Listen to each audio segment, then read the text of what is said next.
Good afternoon, ladies, gentlemen.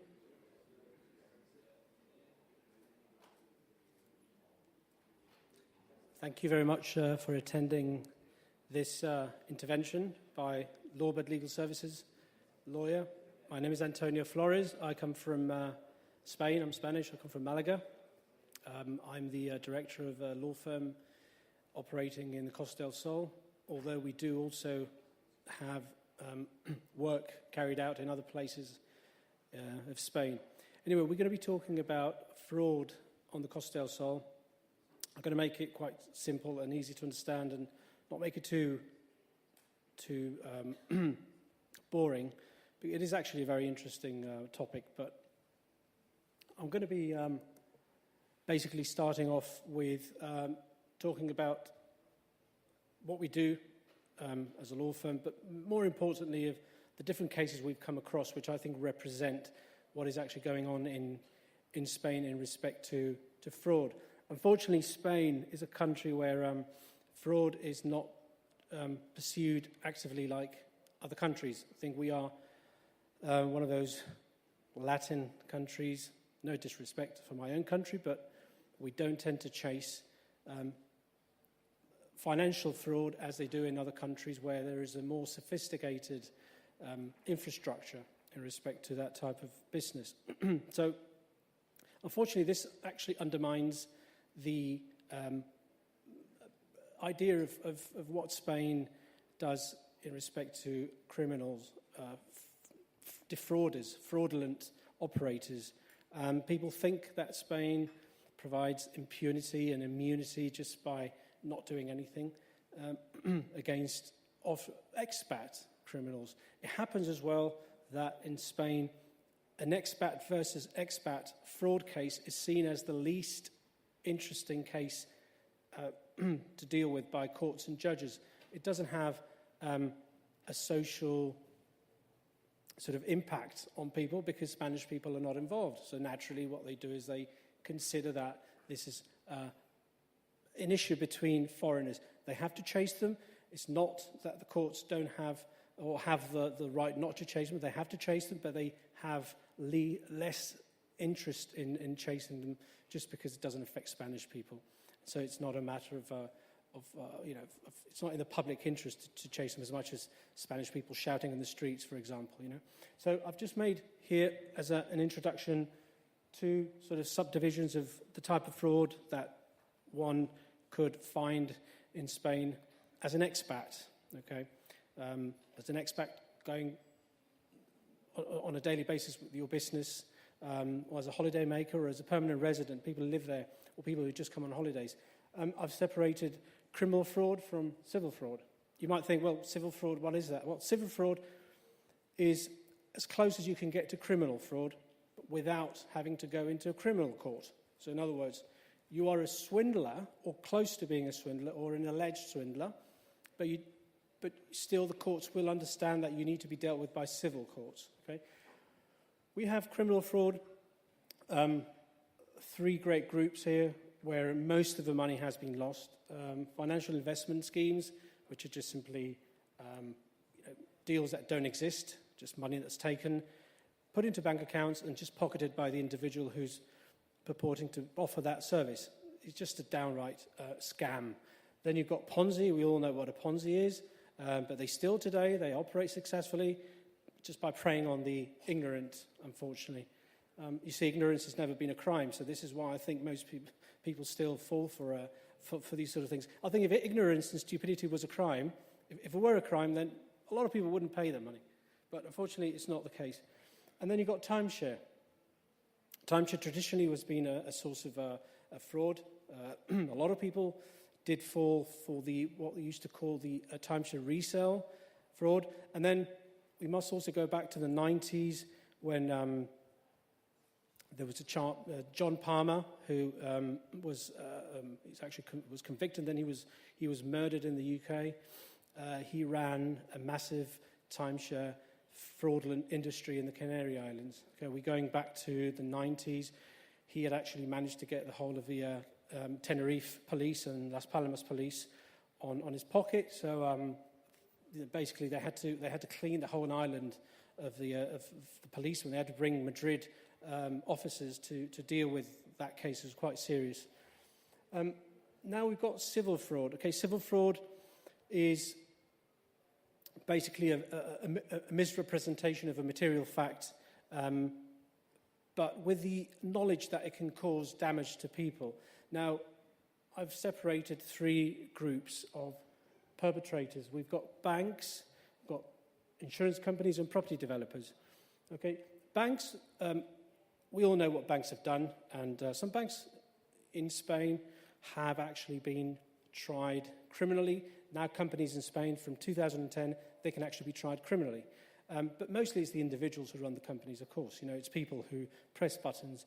The banks I'm talking about are those banks coming from or originating in the UK as well as in the islands, Guernsey, Isle of Man, Jersey, who have operated and still today operate in Spain without a license. Okay, they're not supervised by Spain. They haven't been accepted by Spain to operate in this country, and yet they have been operating and offering services. We have, for example, Rothschild. Rothschild is a very large company. They have been selling financial products in Spain through branch offices they have in the Isle of Man, which are separate companies altogether. We do have cases ourselves. I mean, all the people and companies I'm actually mentioning, we have cases against them, but also you can find them on the press. Okay, so you know, it's nothing new I'm saying here which you can't find on the press. Banks as well. I mean, I'd say, for example, there've also been big funds operating out of the Isle of Man in Spain, selling their money, selling their products in Spain without being regulated through a network of financial advisors who also were not regulated. So they've taken probably hundreds of millions of euros. We have a case against two companies, which I'll show now, which we are finding difficult to chase because they are continually trying to bring jurisdiction back to the Isle of Man when the product was sold in Spain and the client was actually in Spain. And we get to choose jurisdiction as well as the claimant and the consumer as well. I'm going to put some examples of the first group. These are individuals which you can find on the press. If you Google them, you'll find a lot of information about them. Terence Wright, classic boiler room fraudster, operating out of Malaga countryside villa, wasn't even in office. Tony Muldoon, he is a timeshare conman. He was found guilty in Spain. He got 2 years on a case we brought against him, but then he got 7 years as well in the UK, so he should be in prison still in the UK today. Nigel Goldman, he was a restaurant reviewer. He was a poker player. He was an investment guru. He claims to be a friend of Mark Thatcher and James Hewitt. I'm not sure if that's a good thing or not, but that's what he used to say. He was sentenced in the UK, and he's actually now being tried in Spain. In fact, we actually sued him in Spain, and Spain is still trying to summon him. 6 months after we sued him in Spain, the UK brought a case against him. He's already been convicted. So in the UK, it's actually taken 9 months to have him convicted, and we're already 2 years into this matter, and we haven't been able to summon him because he's somewhere we can't find him. So it comes to show how the Spanish system can be really slow, the Spanish courts. Then we've got Darragh McAnthony. He's an arrogant Irish property developer. I mean, arrogant beyond what you can think. He ran a Ponzi-style organization. He used to sell properties. This is a guy whose company never, ever posted accounts, okay? And still he's a millionaire. So you might think, well, how does that work? You know, a guy who takes tens of millions of euros, and then you find he's bought a football club in the UK, Peterborough. He owns a football club. He's actually currently indicted in Spain today for misappropriation. Again, it's a case which is quite slow, but we are working on it, as well as a number of other firms on behalf of approximately 300 Irish and British expats. Jim Moore, again, he is a self-proclaimed investment guru and a motivational speaker. He was arrested in 2017 in the US I think he was absolved in the UK for civil fraud, I believe. But anyway, he's actually told me personally that he expects to get a prison sentence in the US for defrauding people out of property schemes. Then you have John T. Crossick. He operated a very slick and elaborate property investment scheme. He would sell properties all over the world, but I don't think he ever managed to build one. Okay, he says he's broke now, he's insolvent, but there are hundreds of millions unaccounted for, probably around 100, just over 100 million euros. And then you have another lady called Frances Stein. I mean, all of these, except for Darren McEntee, they're all British citizens. Frances Stein, British. She was convicted 20 years ago in the US, and she's at it in Spain again now, 20 years older. But she's doing the same thing she did before. In the US, they got hold of her, and she spent 1.5 years in prison. We managed to find out through Google. Google had 20 years ago started to scan newspapers, and they started with Florida. Luckily, she committed her fraud in Florida, so we managed to get that information out of Google. Right, then we have what we call the civil fraud. There are all of these, we have cases against, as well as other law firms. I think we've probably been prominent in forerunners in bringing all these companies to court. Rothschild Bank, there is still today a criminal case against Baron David de Rothschild in Alicante for misleading advertising, which in Spain can be considered to be a criminal offence. That is actually public and it's on the press. But also they have been operating with 2 other companies in Spain that were selling mortgages for investment purposes. These mortgages were equity release mortgages, and the money would be invested in funds which they control. They had pledged that money. The money was controlled by them.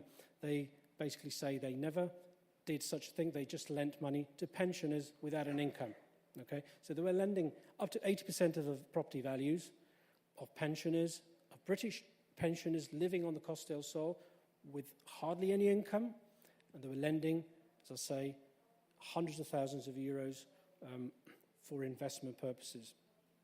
The reason why, there's 2 reasons why they've been taken to court. One of them is because they were operating without a license. At least 2 of the companies associated with Rothschild, one based in Guernsey, and the other one operating in Surrey, which is actually controlled by them. But it's not a public company, it's just a private limited company. Barclays Bank did the same, but when they realised they'd made a mistake, they pulled out and they settled with all the expats that had been sold the equity release mortgages. Premier Group, Isle of Man in liquidation. We've had cases against them.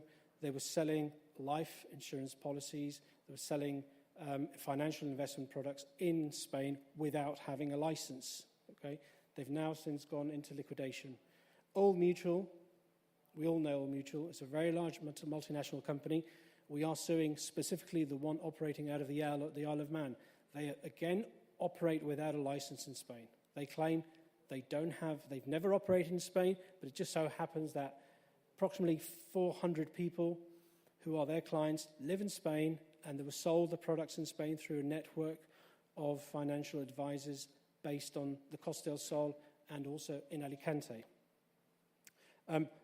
Old Mutual International Isle of Man have actually brought a case against our clients.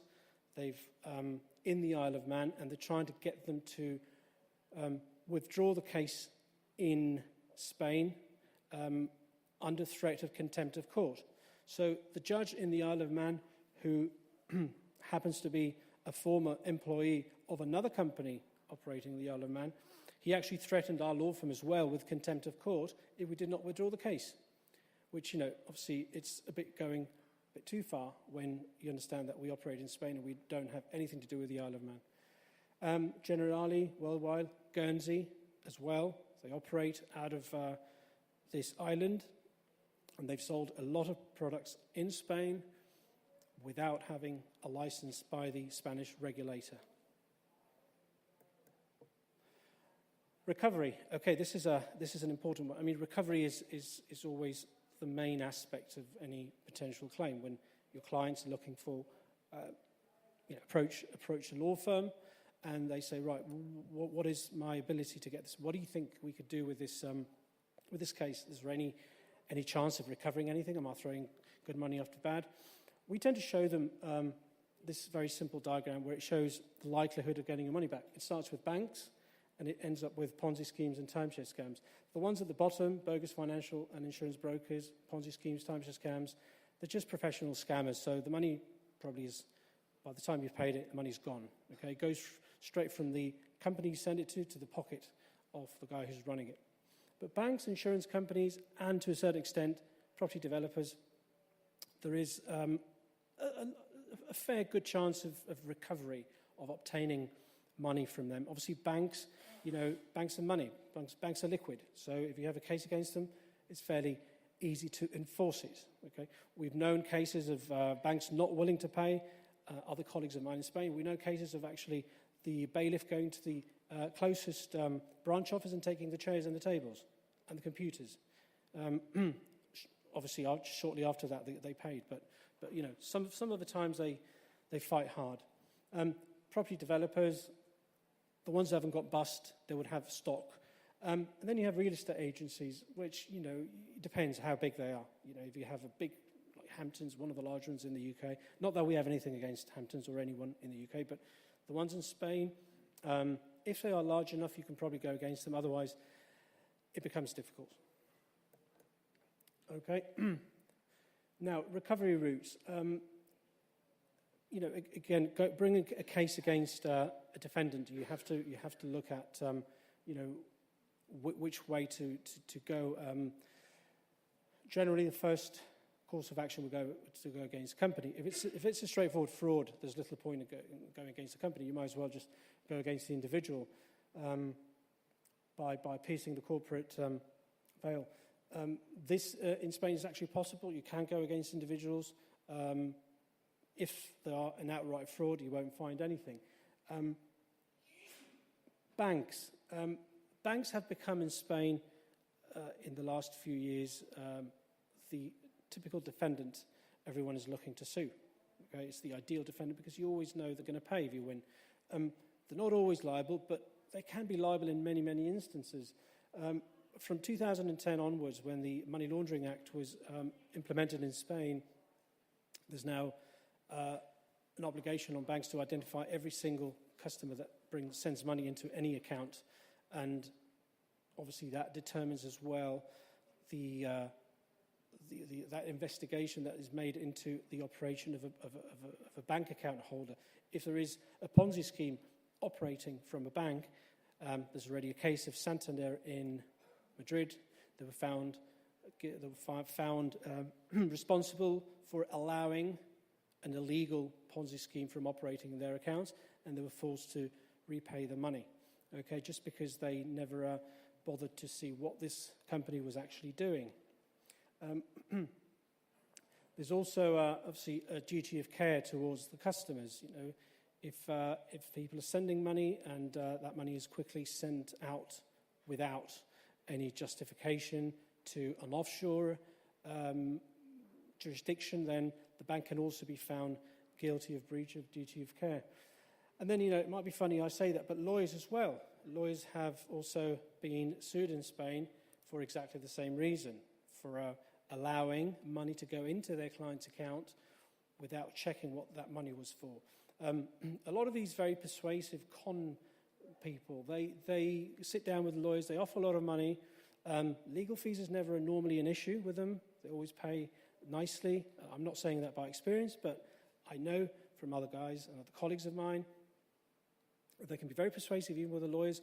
And what they do is they have used lawyers' accounts as accounts to divert funds to offshore jurisdictions, obviously against a payment of cuts, normally a percentage of that amount of money. So a lawyer that lends himself to that sort of activity already is becoming liable for that. You have to identify your client, but moreover, you've got to identify what your client is doing with the money he's receiving and where is he sending it to. You've got to have an idea of his, what's happening behind the scenes. What is this business all about? If you have a chap who's opening a little supermarket, you know what he's doing. But if you have one of these so-called financial investment guys, the first thing you've got to do is ask for his license. If he hasn't got one, then you refuse him as a client. Otherwise, you get into trouble. The challenges, again, this is a problem when you try to bring a case in Spain against fraudsters. I know Italy, some time ago, they were debating about, I'm not sure if anyone of you is Italian, but they were debating about opening these courts, specialized fraud courts. I think in the US they have them. In France they have as well, I believe. But in Spain we don't have any of that. So a judge dealing with, a mugger might be dealing as well with a 20 billion fraud case. Okay, so it's just not acceptable that happens. As well, you have in Spain situations where, because we have a system which is based on memorizing, judges become judges, they qualify as judges by studying a lot and sitting exams, which is quite hard. It's a bit like learning, the Bible. You read a lot of legal stuff, and then you pass your exam. So you could end up having a judge who's 24 years of age dealing with a 2 billion euro case, for example. That's how bad it gets, So generally they haven't got an idea. They haven't got the experience of life. So, they might, a lot of the times, are tempted to throw the case out to the civil courts, where they have a different way of dealing with it. This is a challenge. But so if we did have specialized courts in Spain dealing with fraud, then fraudsters would probably think twice before coming to Spain to perpetrate their misdeeds.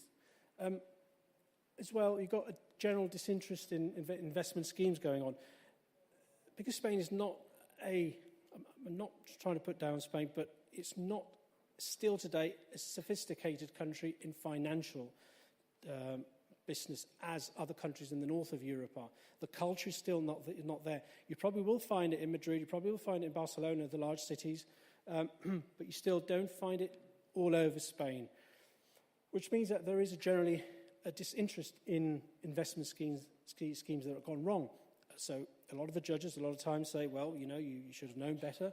You should have known this guy was a crook, so you come to the court here so that we can help you. Not all the judges are the same, but we've seen that many, many times where they feel that this is a civil matter. It should go to the civil court. It's not really a criminal matter.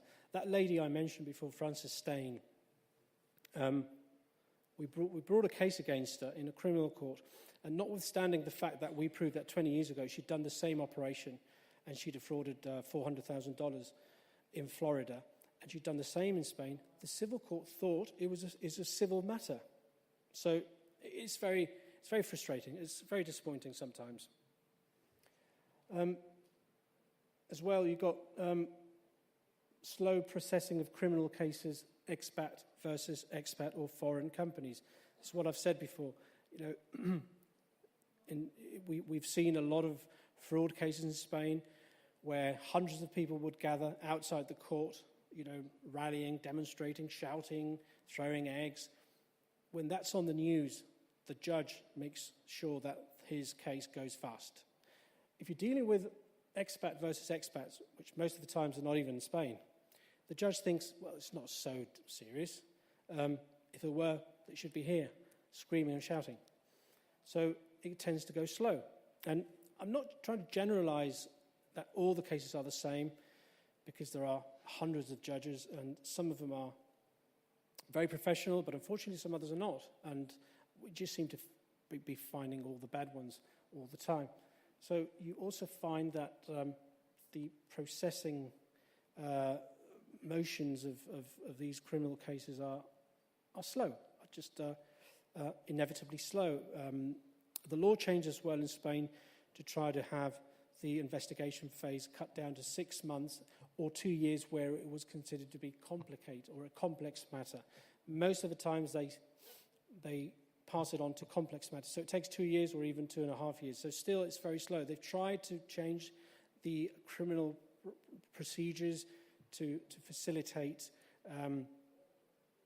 or to speed up the process, but still today it's slow. So, I think that this is it, yeah. I mean, on the whole, what we are seeing is there is probably less fraud now. For instance, large boiler rooms in Spain, and I'd say, for example, Fuengirola, which is a town next to Marbella, it's a classic place where the boiler rooms operate, and I even know which street they operate in. And, the police every 6-7 months, they go, they arrest them, they take the computers, they spend a couple of nights in prison cells. They go through a bad experience. Most of the guys who are actually working there don't know that they're operating an illegal boiler room, but the guy who's running it knows very well. So he says, well, it's worth my while to spend a couple of nights in a prison cell. I'll take all my computers. I'll allow all my computers to be taken. They'll dismantle my office. And what he does is he starts again. He takes a month holiday and he starts all over again in another place, but in the same city. So we see it. We see this happening. But my understanding is that large boiler rooms are now moving away from Europe. They're going to Thailand. They're going to the Philippines. They're going to Cambodia, just because over there they can operate pretty much unbothered. I believe also that corruption would help them if they can bribe their way through the system. But luckily, those very large boiler rooms, they seem to be now part of the past. So this is a bit the summary of my speech, what I wanted to discuss. And if you've got any questions, I'd be very happy to address them.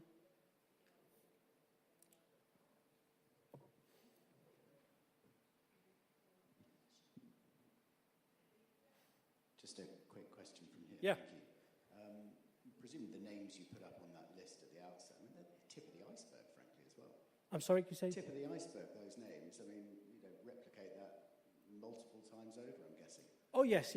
Yeah, definitely. You can find... these are the ones probably you found on the press, the ones who are already become public because journalists have investigated them. We with all of them I've mentioned, we do have litigation. Okay, so we just happen to have litigation with these guys, but which also there are the ones who are the most prominent, the ones who've caused also the major damage to expats on the Costa del Sol. What's the prescription period for fraud in Spain? Time limitation in Spain has changed. If it's criminal, it depends on the number of years you get. So if it's less serious or more serious, but it's about 6 years in criminal. Okay. If it's a civil matter, then it used to be 15 years. It's been cut down to 5 years now. So they've now shortened the limitation for bringing actions. Sorry, one more again from me. Why are the Brits so well represented down in southern Spain? And is it, the equivalent sort of northern Europeans down there doing the same sort of thing, or what is it about us that means we're so good at doing what we're doing down there? Well, the expats, just like anyone else. These crooks, just like anyone else, they like the sun, they like the sangria, they like the siesta, the 3 S's. Also the good lifestyle, and they don't like to work hard. They just like to scam people. Once they've got the money, they like to drive nice cars, convertible cars around. We see them sometimes. We have seen them. There are as well. But Costa del Sol is the majority of the Costa del Sol is British. Okay, most of the foreign sort of, I would say, leisure or holiday expats. Obviously, you've got workers from Romania, Ecuador. These are more of the labour immigration. But the Northern Europeans, for the most part, the Brits conform at least 60-65% of Costa del Sol. Yeah. Hello. You've mentioned Generali and Old Mutual.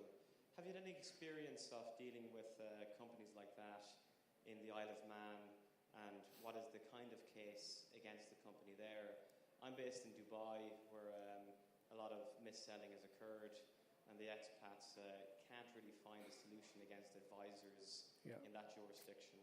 Just a little bit interesting to hear how you might go about pursuing companies whose products had been missold, if you're going to go into the Isle of Man or Guernsey or somewhere like that. Yeah, I mean, we would avoid these jurisdictions because we consider them to be very much industry prone. You know, they're going to be protecting their own people. I mean, these are small islands, small places. They probably have, you know, they drink together and they socialise, and their kids might go to school, the same school.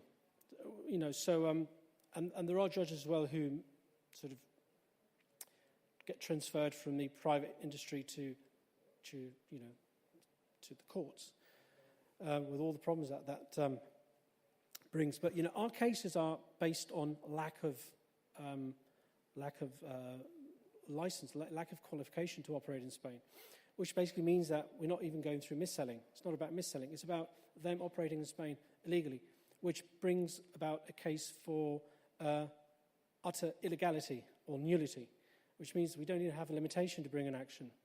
Okay? So this is why they fight so much. They fight so much, they've actually issued injunctions against our clients for suing in Spain.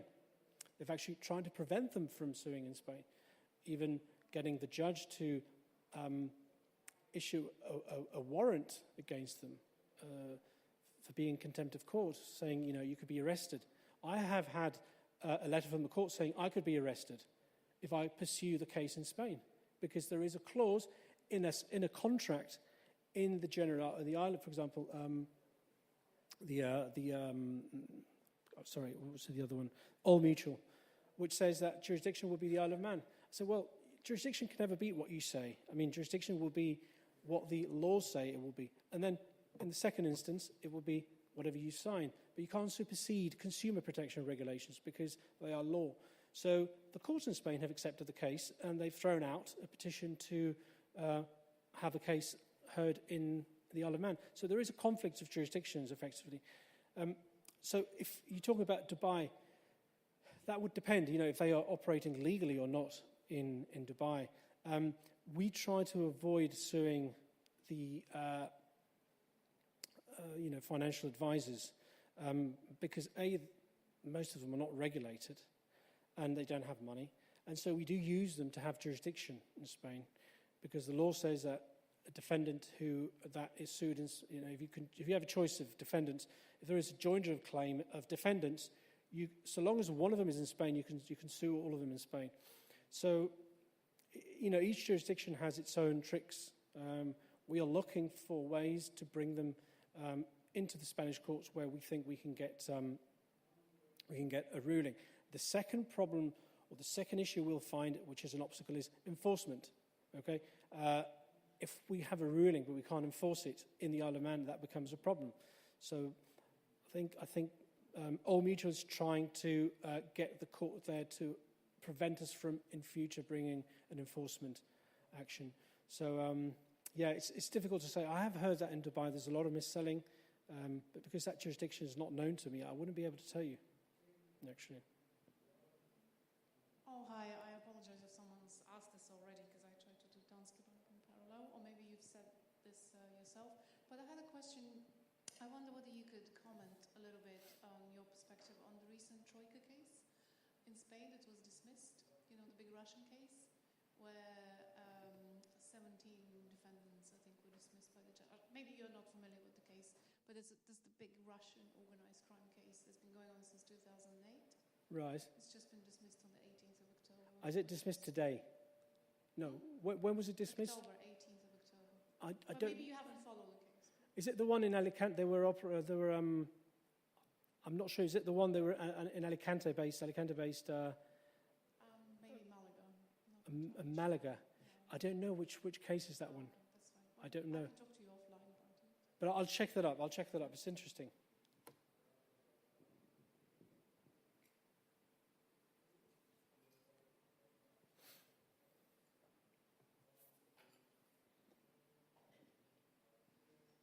Hi. Do you see many cases where it's hard to distinguish what might look like a fraud as to whether it's actually a fraud or just a bad investment scheme?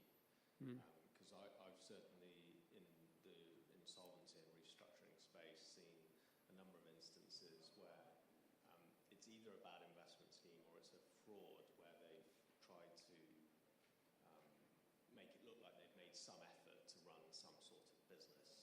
And it's not clear as to whether that's masquerading as a bad legitimate business. Yeah. And therefore it's tough for the investors, or it's actually a fraud. Yeah. I mean, normally the first thing you'll check is whether that financial advisor or financial investor, he has a license or not. If he doesn't have a license, then it's quite possible it will be a scam. But even in that case, we've had cases where the courts have thrown out the matter on grounds that it wasn't clear it was a criminal matter. But that's the first thing. I mean, the second thing is you look at the detail of small things, whether they've got an office or not. Sometimes they don't even have an office. I've seen expats there without offices, just taking money and investing it in Thailand or wherever. It is true that the way they write, when you get the emails and, it looks like you're dealing with a professional financial operator. He's probably just writing out of his kitchen, and he's on his swimming trunks and flip-flops, and he's talking about investments in New York, and that money's probably already in his bank account somewhere. So generally, I have to say that we've never actually come across people suing regulated financial companies, because there are very few on the Costa del Sol, very few scattered around, and the ones who are regulated, you see, in Spain, most of the financial services are provided by banks. I would say probably around 70, 80%. So you get very, very few qualified financial services operators. Most of them are in Madrid and Barcelona. Some of them might be in cities, but they tend to deal with the local population. Okay, so it's very rare for I think I've only actually come across one who was actually an FSA, the old FSA approved. He came down to Spain and he managed to get his Spanish qualification homologated. But then he was struck off in the UK, so he couldn't operate in Spain. So he is the only person I've seen that out of probably 20 or 25 that did actually have a license to operate in Spain. All the others don't have a license, hence they are cowboys.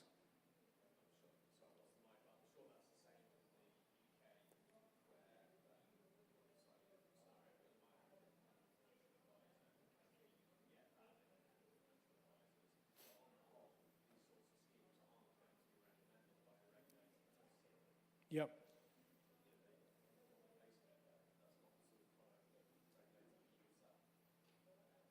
Yeah, I mean, also, one of the challenges we had is that up until 2012, financial advisors in Spain didn't have to be qualified if they only provided advice.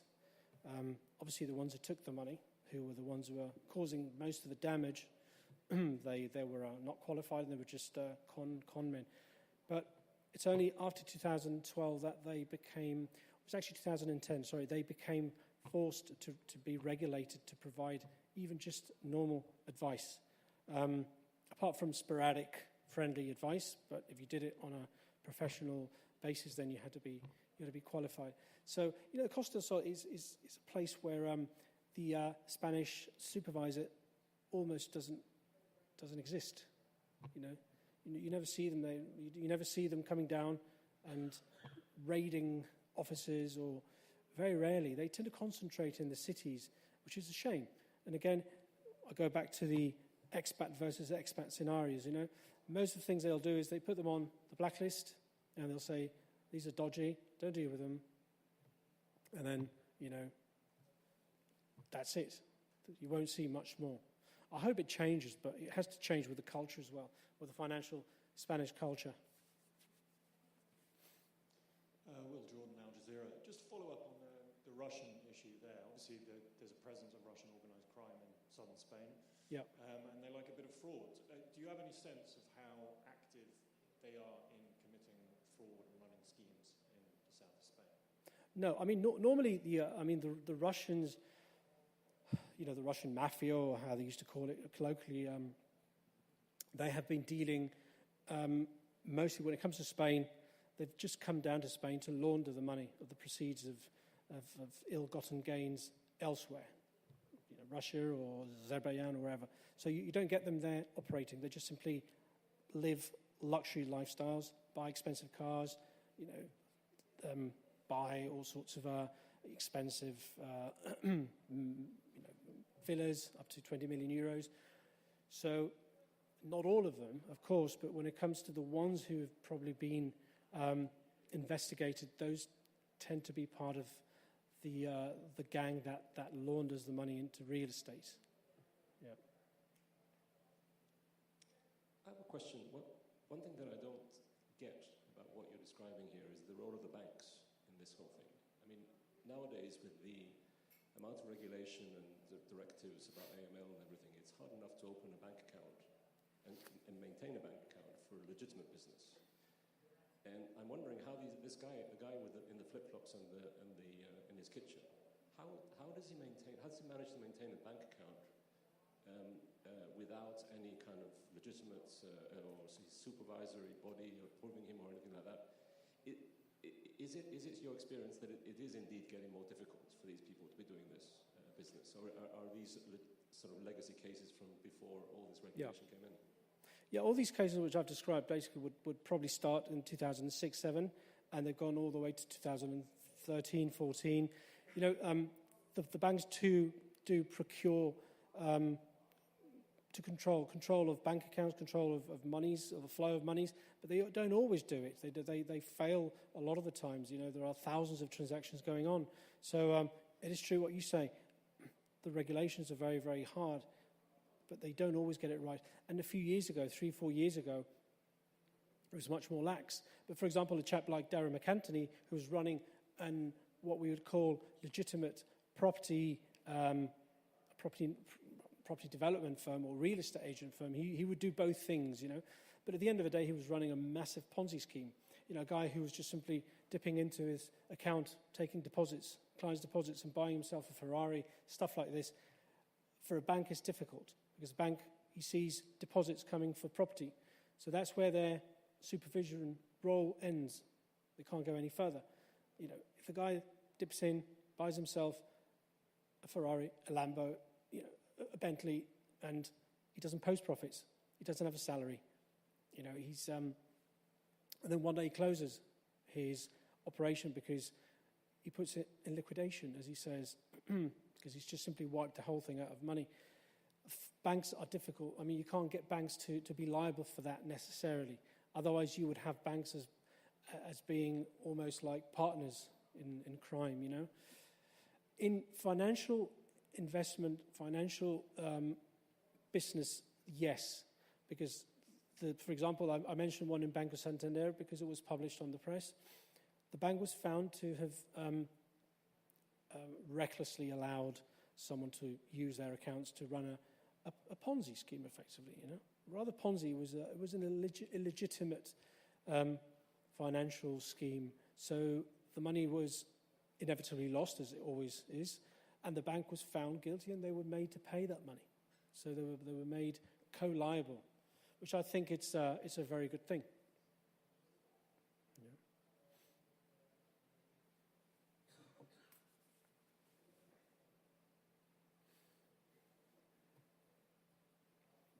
Okay, well, if there are no more questions, I'd like to... Yep.